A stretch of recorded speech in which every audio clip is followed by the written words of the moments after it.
संदीप जरा थोडं मागे मागून घ्या ना सगळ्यांचं मागे मागे मागे मागे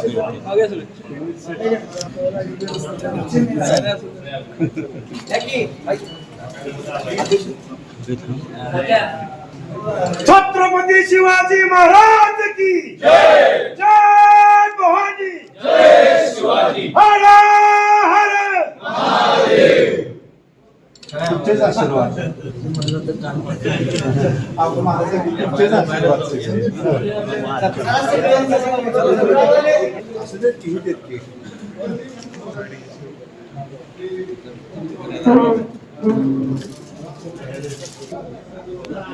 एक लक्षात घ्या की ज्या वेळेस निर्णय होतो ते माझ्यामुळे होत नाही. जेवढे म्हणून आमदार आहेत संपूर्ण जिल्ह्यात त्या सर्वांनी बसून हा निर्णय घेतला आणि त्यामुळं आज या ठिकाणी माझे अत्यंत जवळचे मित्र आज आमदार म्हणून त्यांची विजय झाला आणि भरपूर खूप मनापासून आनंद होतो. कारण की केवळ ही आजची मैत्री नाही, मनोजदादा असतील, सुनील असेल, काटपूर ताते असतील, हे सगळे गेले किती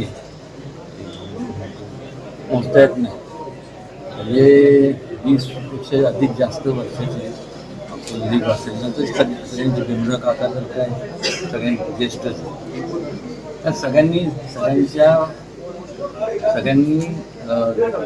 पाठिंबा दर्शवला म्हणून आज माझे मित्र दादांचा हा विजय झाला.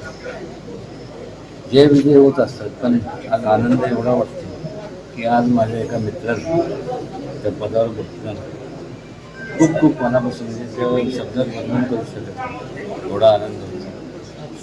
दादा तुम्ही आमदार झाला, तुम्ही म्हणाला पोकार राजेंचा असा त्यामुळे मला उमेदवारी मिळाली. हा जिल्ह्यातील सर्व मगाशीच मी म्हटल्याप्रमाणे जिल्ह्यातील सर्व नेत्यांनी त्यामध्ये प्रामुख्यानं छत्रपती उदयन महाराजांनी आदरणीय मुख्यमंत्री देवेंद्र फडणवीस साहेब यांच्याकडे माझ्या उमेदवारीसाठी शब्द टाकला होता. आमचे मित्र आमचे सहकारी सुनील काटकर तात्या हे महाराजांचे निष्ठावान मावळे आहेत, तेही इच्छुक होते आणि मग तरीही महाराजांनी तात्यांना सांगितलं आणि राजकारणामध्ये थोडे पुढं पाठीमागं सरावं लागतं. त्या पद्धतीनं सुनील तात्या मोठ्या मनानं मागं सरले आणि त्यांनी मला पाठिंबा दिला. महाराजांनी माझं नाव वरती कोर कमिटीला दिलं, त्यामुळं माझं नाव जिल्ह्यातून फायनल झालं. त्यांनी त्यांच्या नगरसेवकांच्या बैठकीमध्ये सुद्धा महाराजांनी शिवेंद्रबाबांनी तसं सांगितलं होतं. आता सगळे जे आहेत ना सगळे उभे राहा, ग्रुप फोटो काढू.